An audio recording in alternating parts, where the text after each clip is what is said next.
Hello and welcome to another episode of My Crypto World. I'm fresh off an event from this weekend. It was the 2017 Paramountain Lecture Series event. We had a good turnout of people. It was a good crowd. A lot of people filtered through the building. I didn't sell a whole lot of stuff, but I got to meet a lot of people and talk to a lot of people. I got some real good feedback on my presentation. A lot of people seemed to like it.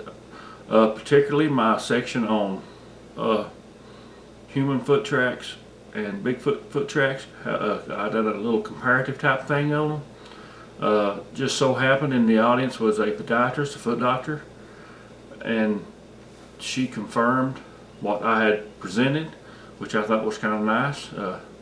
That was always good to be validated on your theory and opinions, and you know what you're showing. So. Overall, the event was real good. By the time this here actually gets on YouTube, I'll probably already have a highlight video posted. Other than that, I wanted to, I want to thank everybody, of course, for coming out to that event, and I want to thank the people who invited me, Harlan Home Fest, Tony Pelosi, and Jennifer McDaniels. They are one who organized that event, the Paramountain Lecture Series event, and it was very good. They did a real good job promoting it and getting the word out. The newspaper did a real large write-up on me. It was very well done. Very complimentary. I appreciate that. The Harlan newspaper. So there were some TV crews there, and also during that event, I shot a small segment with Bill Lancaster, who makes documentary films. His name of his company is Bill Cole Productions. I shot a little interview with him. He's currently making a documentary about Bigfoot culture. So I don't exactly know when that'll come out, but I've got a little spot in that. So, and Bill's a nice guy. I've not known him very long, but he seemed like a real nice guy.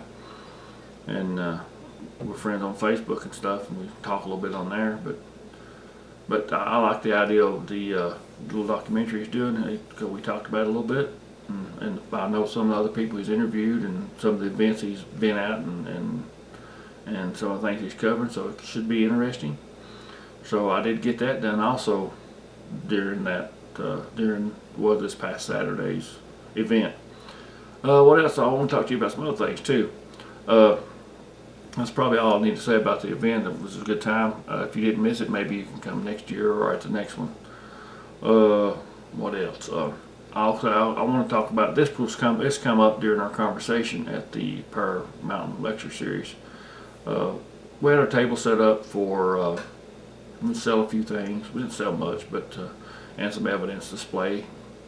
And a question that I get often, and I got it again this past event Saturday, is where are the Bigfoot bones?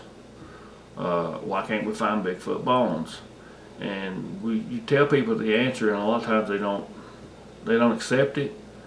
And then what can you do? You know, I can tell you is what we think happens to them. First of all, the first theory is some people theorize that Bigfoot bury their dead, which they may do, they may not, I don't know. And then another, but if they don't bury their dead, what happens to the bones? Well, I'm out in the mountains a lot.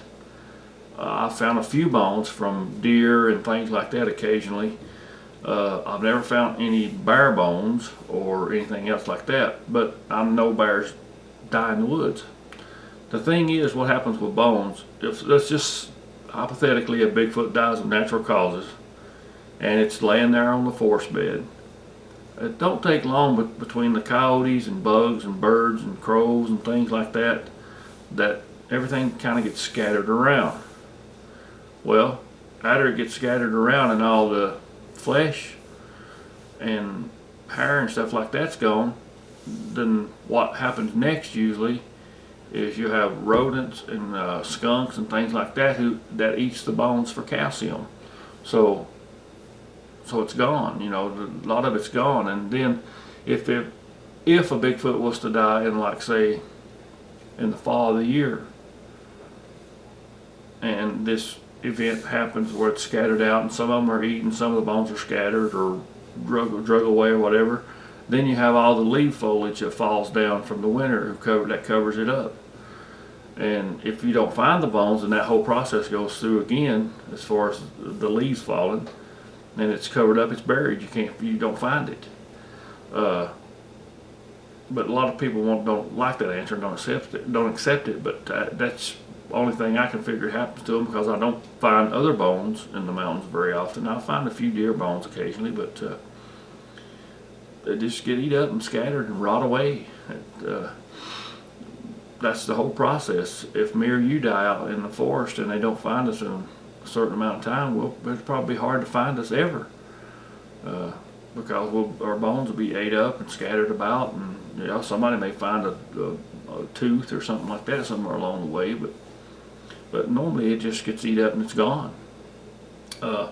Another thing, a topic I've seen people talking about is proving that Bigfoot is real or exists. Well, my opinion on that is that Bigfoot has been proven repeatedly. And the idea of proving Bigfoot to people and people accepting it is totally two different concepts. If you actually take a real look at the real evidence, now you can say foot tracks are not evidence, but if you study the foot tracks, there's a big difference between fake foot tracks, Bigfoot foot tracks, and human foot tracks. They're totally different. And you got to study that. You can't just, these people who just jump into this field and don't know nothing about it and don't study it, they're easy to say, well, they don't exist, without ever doing any in-depth search and research on it. So, in my opinion, Bigfoot's been proven over and over and over, just people won't accept it. And I'm not talking about necessarily DNA studies by anybody, but if you look at the history of sightings and the history of the foot tracks and some videos, that's already been proven. Now, whether people accept that or not, it doesn't matter, I don't guess, because it don't change anything. If you accept Bigfoot as being real, that's fine. If you don't accept it, it doesn't change the fact that they're real. What else we got? I know a lot of people may not like that answer or theory, but a lot of times people are jumping in on these. They do like the idea of Bigfoot, I guess the phenomenon, the enigma of Bigfoot, but they're not really in-depth studied about Bigfoot, and the most they've ever seen is from some hoaxer who got on TV or got on the news and was later showed to be a fraud. Just because we got people that fake things does not mean there's not a real body of evidence and that there's a real creature. Anytime you fool with any subject, basically, you're going to have people come out of the woodworks who are just seeking attention, or just wanting to be their 5 minutes of fame and wanting to make money.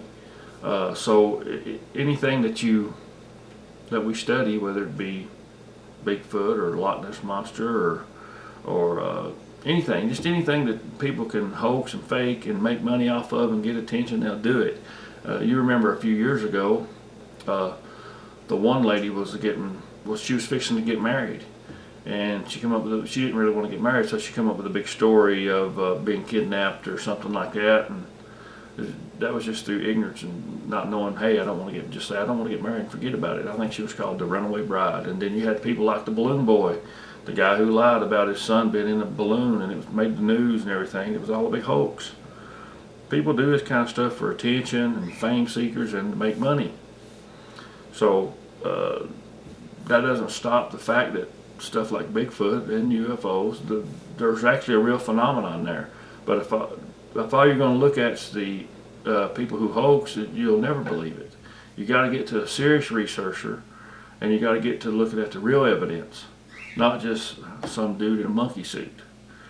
That's why sometimes it's frustrating for me, because I'm honest in my research, or best I know how to be, and I try to be a skeptical researcher. But then you got people who pull just crazy stuff and tell crazy fantastical stories, and they got a big following, and people act like they really know something, and it's just total garbage, and it messes up real research, and it makes people, it's really makes people standoffish when it comes to looking at real evidence. So I don't know, I guess that's my 2 cents on it. And then another thing too, this happened recently too to me. I've got some videos, some documentaries I've done that's available to watch on Amazon Prime. I've got a few other ones that are not on Amazon Prime, but you have to buy a DVD or whatever of. So, but I've noticed that in the bad reviews, people give me some bad reviews sometimes. I get some good ones too. But I've noticed in the bad reviews, it's usually someone who don't know much about Bigfoot, who've never really studied the history of sightings or anything in depth about Bigfoot. So they want to poke fun at the subject or give things a bad rating because it's something that they don't understand. It's something that they've never looked into. So, you know, it's even one review even made it sound like I was the ignorant one because I didn't know what tree breaks were, natural tree breaks or whatever. But really, the ignorant one is the person who left the review because they've not studied the creature for 20 years like I have, which I've not studied the whole 20 years just on Bigfoot. But when you find a foot track and up above the foot track is a branch that's broken, it's pretty good evidence of what broke it. So, you know, you have to take bad reviews of any Bigfoot films or movies or documentaries, whatever, with a grain of salt, because the person reviewing them may be totally oblivious of the subject matter other than Bigfoot, you know, other than just knowing the concept of what Bigfoot may be, a creature in the woods.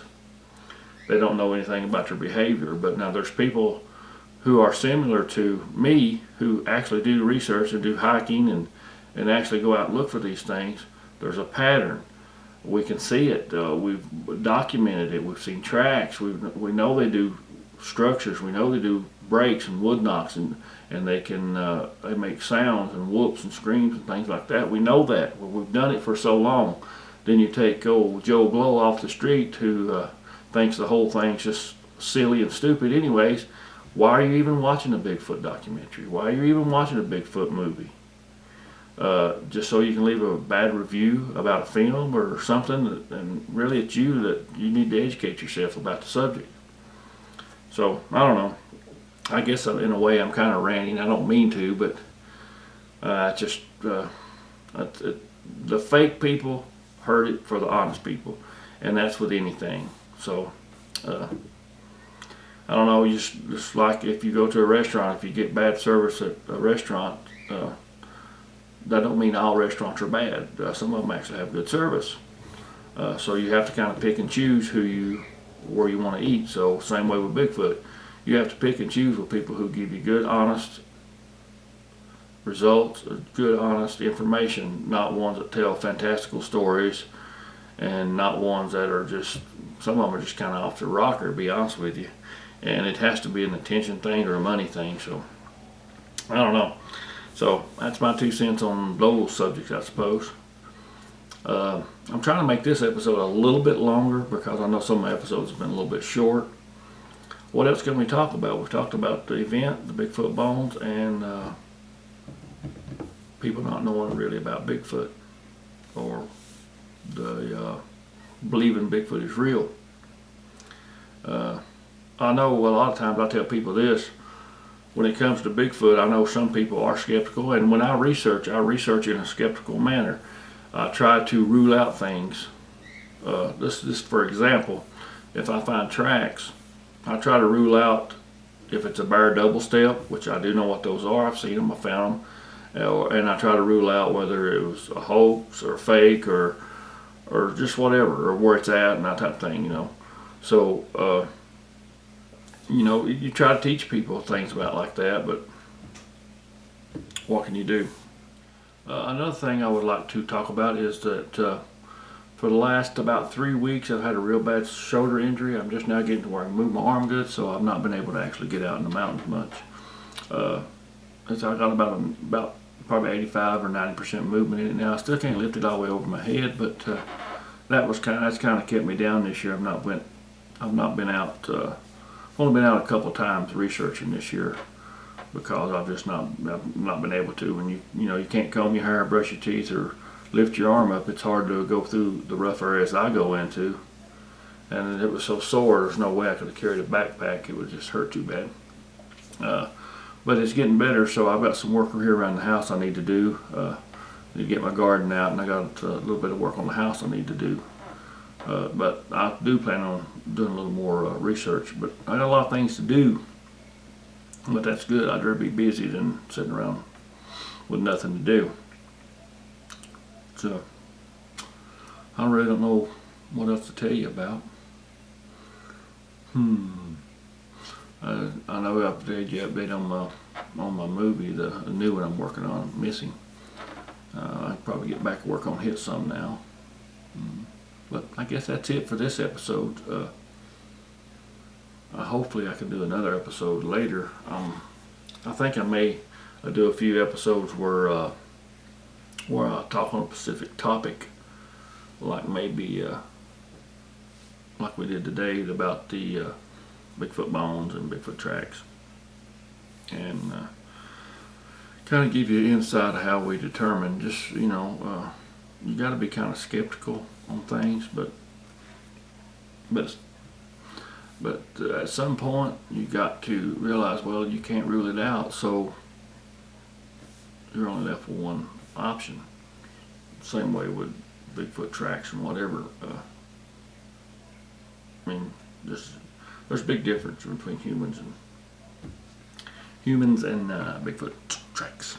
So that'll conclude this episode. And if you guys have a specific topic you would like to hear my thoughts on when it concerns the Bigfoot or UFOs or whatever, I don't care.